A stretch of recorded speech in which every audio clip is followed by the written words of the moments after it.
Hello friends, कैसे हो आप लोग। और आज मैं लेकर आया हूँ आप लोगों के लिए एक नया वीडियो, जिस पर मैं आपको बताने जा रहा हूँ कि जो विवाह होता है वो कितने प्रकार का होता है।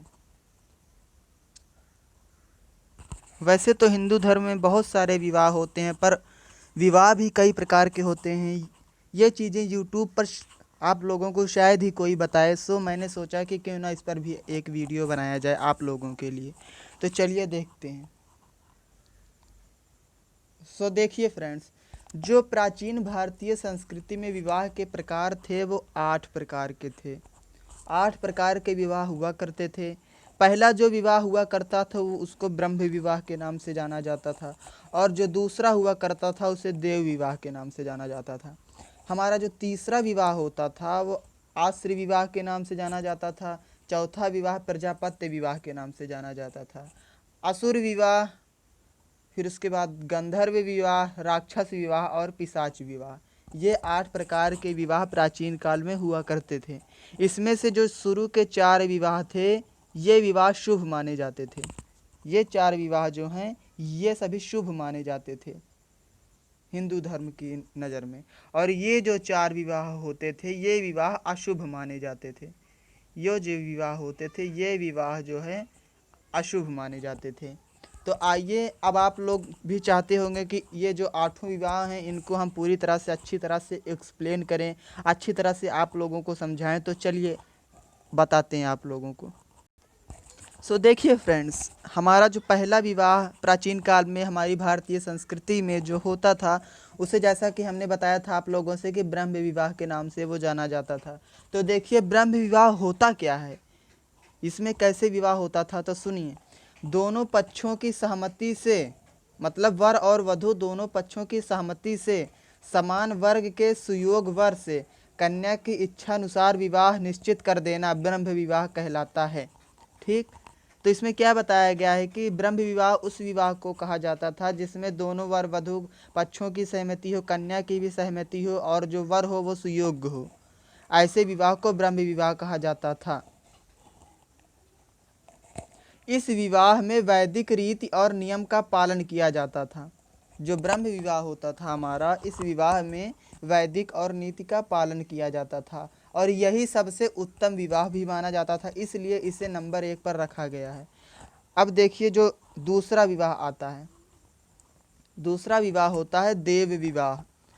इस विवाह में किसी सेवा, धार्मिक कार्य या उद्देश्य हेतु या मूल्य के रूप में अपनी कन्या को किसी विशेष वर को दे देना देव विवाह कहलाता है।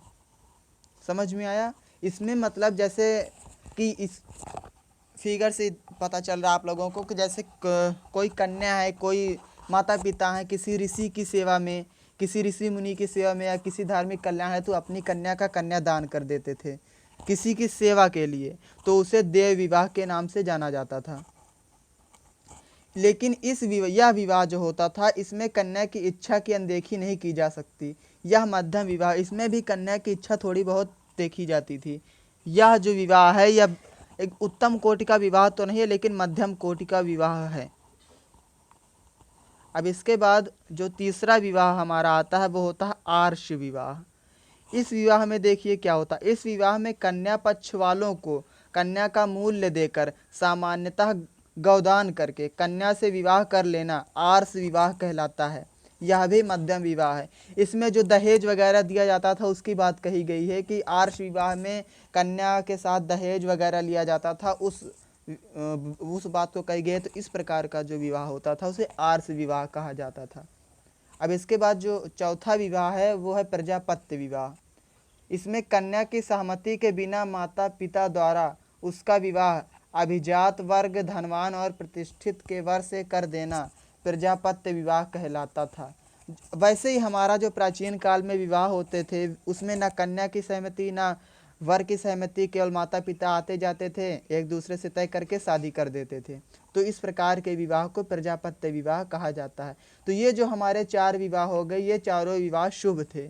अब इसके बाद जो आगे आने वाले 4 विवाह हैं ये चारों विवाह हिंदू धर्म की नज़र में अशुभ माने जाते थे।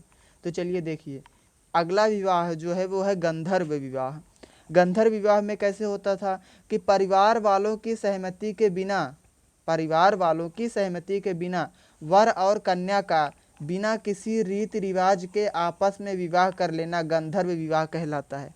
देखिए, इस प्रकार का विवाह हिंदू धर्म की नज़र में प्राचीन काल में गलत माना जाता था, अशुभ माना जाता था। लेकिन आज का जो हमारा वर्तमान समय चल रहा है उसमें अगर हम लोग सच कहें तो ऐसा विवाह ज़्यादा प्रचलित हो रहा है। कोई भी लड़का लड़की अपने घर वालों की अनुमति नहीं लेता, घर वाले अनुमति दें या ना दें वो बाहर जाकर शादी कर लेते हैं, तो ऐसे ही विवाह को गंधर्व विवाह कहा जाता है। इस प्रकार के विवाह में वर्तमान में, जैसे कि मैंने बताया कि वर्तमान में यह मात्र यौन आकर्षण और धन तृप्ति हेतु किया जाता है, लेकिन इसका नाम प्रेम विवाह दे दिया जाता है। वर्तमान में इसका नाम लव मैरिज या प्रेम विवाह दे दिया जाता है, जबकि प्राचीन काल में लव मैरिज को एक तरह से अशुभ विवाह माना जाता था। अब इसके बाद हमारा असुर विवाह आता है। असुर विवाह में देखिए क्या होता है। असुर विवाह में यह होता है कि कन्या को खरीद कर आर्थिक रूप से विवाह कर लेना असुर विवाह कहलाता है। इसमें यह होता था कि कन्या जो होती थी या किसी राजा महाराजा किसी को पसंद आ जाए तो वो कन्या का मूल्य देकर कन्या के माता पिता को उसे खरीद लेते थे, तो वो विवाह असुर विवाह कहलाता था। यह भी बहुत ही गलत होता था, जो है धार्मिक दृष्टि से तो गलत था ही, लेकिन वैसे भी माना जाए तो यह बहुत गलत विवाह होता था। इसमें कन्या की इच्छा तो बिल्कुल ही नहीं देखी जाती थी, बिल्कुल ही उसकी अनदेखी कर दी जाती थी। इसके बाद जो अगला आता है वो होता है राक्षस विवाह। राक्षस विवाह में देखिए, राक्षस विवाह में जो होता था वो राजा महाराजा या जो बलशाली लोग होते थे वो कन्या की सहमति के बिना उसका अपहरण करके जबरदस्ती विवाह कर लेते थे। तो इस प्रकार का विवाह था जो वो राक्षस विवाह के नाम से जाना जाता था। इसके बाद अगला था पैशाच विवाह। पैशाच विवाह में क्या होता था कि कन्या की मदहोशी, गहन निंद्रा, मानसिक दुर्बलता आदि का लाभ उठाकर उससे शारीरिक संबंध बना लेना और इससे विवाह करना पैशाच विवाह कहलाता था। तो इस प्रकार का विवाह पैशाच विवाह कहलाता था। ये 8 विवाह थे, जिनमें से ये जो 4 लास्ट के थे ये बहुत ही गलत थे धार्मिक दृष्टि से, लेकिन अब भी गलत है। लेकिन अब भी जो एक विवाह है लव मैरिज गंधर्व विवाह, उसका प्रचलन बहुत ही ज़्यादा हो गया है, जो कि समाज की दृष्टि से तो गलत है, लेकिन अब क्या किया जाए।